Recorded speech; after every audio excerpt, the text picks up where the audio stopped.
नमस्कार, मैं नीरज मिश्रा। आप देख रहे हैं बिहार न्यूज़ नेटवर्क। आज फिर हम आ गए हैं पूर्णिया जिले के वायसी प्रखंड के सुगवा महानंदपुर पंचायत में। ये शख्स जिन्हें आप यहाँ देख रहे हैं हमारे टीवी स्क्रीन के सामने, ये रशीद जी हैं, यहाँ के मुखिया कार्यवाहक। यहाँ की मुखिया जी होती हैं श्रीमती नरगिस जी। ये मुखिया कार्यवाहक हैं। आइए सीधे तौर पे हम इनसे बात करते हैं और जानते हैं 19 से 20 माह हो गए इन्हें मुखिया बने हुए, और आज तक जो इन्होंने कार्य किए हैं अपने पंचायत के विकास के लिए, और उस विकास कार्यों में किस प्रकार की समस्याएं आ रही हैं और इनको किस किस चीज़ की ज़रूरत है। सीधे तौर पे बात करते हैं राशिद जी से। पहले तो राशिद जी, आपका हमारे चैनल में बहुत बहुत स्वागत है। आपका भी बहुत बहुत स्वागत है यहाँ आने के लिए, और आपके सभी दर्शकों का मैं बहुत बहुत शुक्रिया अदा करता हूँ। आपके चैनल के सभी दर्शकों को मुबारकबाद पेश करना चाहता हूँ। जी धन्यवाद। राशिद जी, आपके जो 19 से 20 माह हो गए हैं, इस दरमियान आपने क्या क्या विकास किया है अपने पंचायत में? देखिए, जब से हम लोग पिछले 5 साल से हम अपने मैदान में इंजीनियरिंग करने के बाद हमने यहाँ के लोगों के लिए हित में यहाँ आए, और जब मैं 19 माह अब तक हो चुका चुनाव जीत करके, लेकिन हम लोग सिर्फ यहाँ कुछ सड़कें, जैसे मैं आपको बताया 3000 आपका ग्रामीण सड़क जो है पीसीसी उसको निर्माण कर पाया हूँ। उसके अलावा सिर्फ ग्राम सभा कराया जाता है, और हमारे जो माननीय मुख्यमंत्री बिहार है ना, नीतीश कुमार जी जो हैं, उनके तरफ से, उनके अधिकारी के तरफ से आदेश आता है जिसको हमें सिर्फ मानना पड़ता है, वो भी तानाशाह की तरह। ये संवैधानिक दायरे में नहीं, असंवैधानिक। जो पंचायती राज को, जो पंचायती राज व्यवस्था को जो मिलना चाहिए अधिकार, वो अधिकार का हनन होता है। हम लोगों को यहाँ, जैसे ये बाढ़ प्रभावित इलाका है, यहाँ छोटी छोटे पुलें हैं, जैसे मान 10 फीट 30 फीट 10 मीटर तक पुलें। मेरा कहना जी, ये ग्राम पंचायत को करने दिया जाए, जिससे यहाँ का चौमुखी विकास हो सके। अभी एक पुल अगर 10 मीटर का बनता है, इसका डीपीआर बन के ग्रामीण कार्य विभाग के द्वारा जाता है, और वो आते आते उसका सैंक्शन होते होते विभाग के द्वारा वो लगभग सालों लग जाता है। लेकिन यहाँ का लोगों का सही से विकास नहीं हो पाता है। मान लीजिए एक लोग 60 साल जिंदगी जीते हैं, तो उसका लगभग 30 साल 40 साल उसी तरह से कट जाता है बिना विकास का। उसको कुछ भी नहीं मिल पाता सरकार की तरफ से किसी तरह का लाभ। तो हम लोगों को पर डे चाहिए विकास। जैसे हमारे सड़कें हैं, डंगड़ा से लेकर के आपका बागडोग तक, तो डंगड़ा से लेकर बागडोग तक 3 पंचायत पड़ता है। बीच में एक पंचायत पड़ता है आपका बालूगंज, जो बल्लामपुर प्रखंड अंतर्गत है। ये 3.5 किलोमीटर रोड है। ये 4 पार्ट में बनता है ये रोड, प्रधानमंत्री सड़क। तो आप ये बात बताइए, जो ये फेज 3 अभी पार हो गया, लेकिन इस सड़क को सिंगल पार्ट में अब तक कंसीडर नहीं किया गया।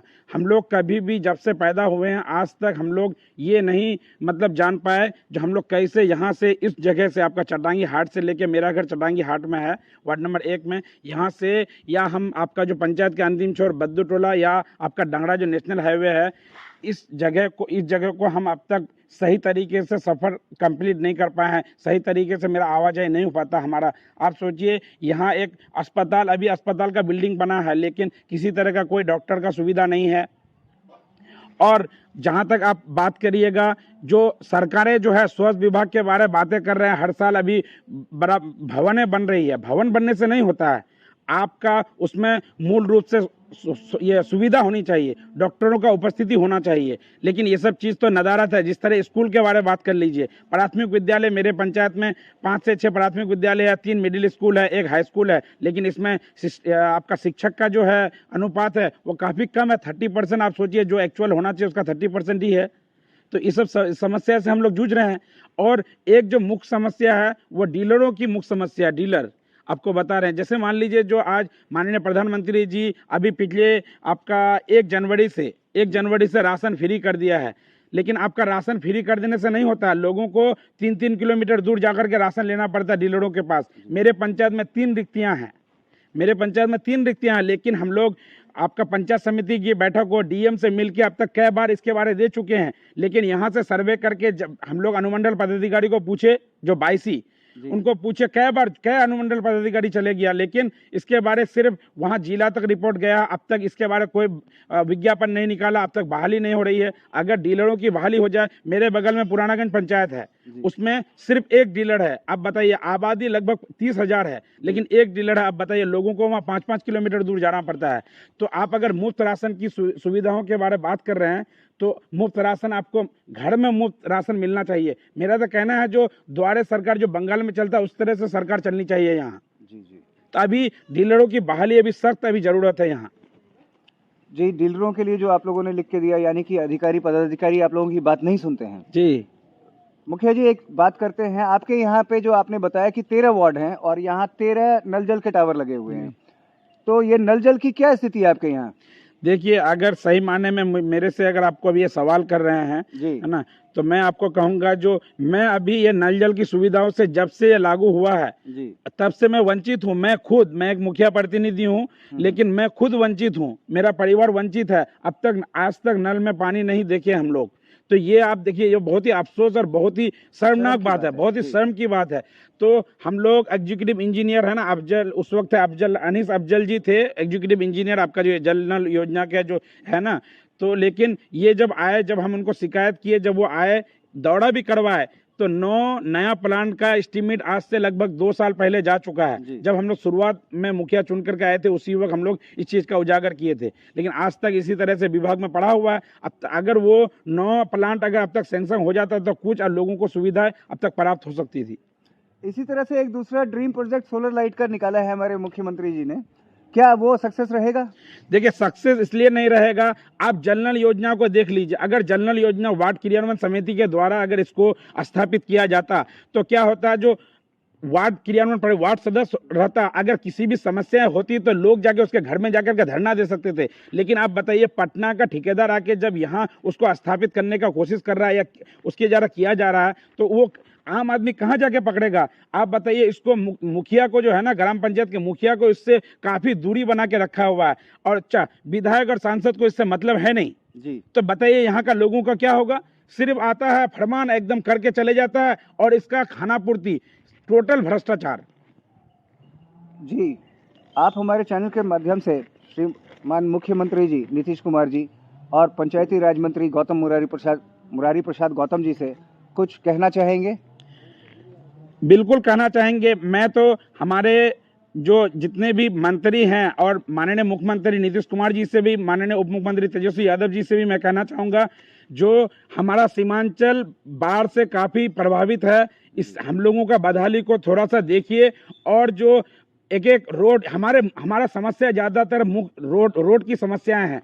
एक ब्लॉक से, जैसे कटिहार को पूर्णिया से नहीं जोड़ा गया, अगर कटिहार को आपका कुडुम सालवाड़ी से लेकर के डंगड़ा को अगर जोड़ दिया जाए तो यहाँ आर्थिक विकास होगा। आज हमारा 10 चक्का गाड़ी नहीं आ पाता है यहाँ, हम लोगों को 15-20 किलोमीटर दूर से लाके ट्रैक्टर में ला करके सामान को करना पड़ता है, चीज़ें यहाँ ढोना पड़ता है, कैरी करना पड़ता है।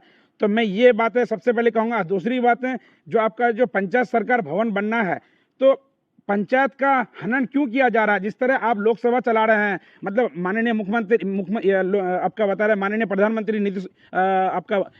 प्रधानमंत्री जी मोदी जी, वो आपका लोकसभा चला रहे हैं, आप विधानसभा चला रहे हैं, तो आपका जो नहीं, ग्राम सभा तो मुखिया द्वारा चलाया जाएगा। लेकिन मेरा एक ही चीज कहना है, जो लोकसभा जब आपका विधानसभा में इंटरफेयर नहीं करता, तो आप विधानसभा होकर ग्राम सभा को इंटरफेयर क्यों करते हैं? क्योंकि हम भी यहाँ का पब्लिक से चुना हुआ है। अगर मुखिया अगर मिल जाएंगे तो हम लोग सरकारें बदल सकते हैं, हम लोगों को इतना पावर है। और मुखिया जो जमीनी स्तर से जुड़ा हुआ इल्ला एक ही व्यक्ति है, मुखिया को पब्लिक मानता है, जो मुखिया ही हर चीज है, जो यहाँ का बात मुख्यमंत्री, प्रधानमंत्री, एमएलए, एमपी सभी तक पहुंचा सकता है। बिल्कुल। तो मुखिया का अगर पावर सोचिएगा तो काफी, क्योंकि वो पब्लिक से जुड़ा रहता है। मुखिया चाहेगा तो लाखों पब्लिक को पूरा बिहार में जाकर के आपका गांधी मैदान में जाकर जमा कर सकता है, लेकिन हमारे माननीय मुख्यमंत्री नीतीश कुमार जी जमा नहीं कर पाएंगे। ये मुखिया का पावर है। जी बिल्कुल सही। जी, ये मुखिया प्रतिनिधि राशिद जी हैं। इन्होंने जो भी बात कही, जैसे विधानसभा लोकसभा के बीच में हस्तक्षेप नहीं करता है, इसी तरीके से ग्राम सभा के बीच में भी नहीं हस्तक्षेप होना चाहिए। और मुखिया जी के जो अधिकार हैं, जो काम मुखिया जी के हैं, वो मुखिया जी के अधिकारों द्वारा कराया जाए, क्योंकि धरातल पे एकदम निचली स्तर होती है ग्राम सभा। इस निचली स्तर को चलाने वाले मेन अधिपति मुखिया जी होते हैं, और यहाँ के कार्य इनके द्वारा ही कराए जाए। और इनके पंचायत में जो सबसे मेन मूल समस्याएं हैं, एक तो ये बाढ़ पीड़ित क्षेत्र है, यहाँ बांधों का तटबंधन का इंतज़ाम किया जाए, सड़कों का दुरुस्त इंतज़ाम किया जाए। दूसरा, यहाँ सबसे बड़ी समस्या है डीलरों की, जिनकी वजह से फ्री राशन होने के बावजूद भी लोगों को बहुत दूर दूर तक 100, 200, 150 रुपये भाड़ा दे करके राशन लेके आना पड़ता है। और जब उनके जेब से पैसा खर्च हो ही रहा है तो फ्री राशन का क्या मतलब होता है। इन्होंने कई जगह पे निबंध लिख करके दिए हैं, एप्लीकेशंस दिए हैं, लेकिन उसके ऊपर आज तक कोई सुनवाई नहीं हुई है। मैं नीरज मिश्रा, बिहार न्यूज़, कैमरामैन गौरव के साथ, धन्यवाद।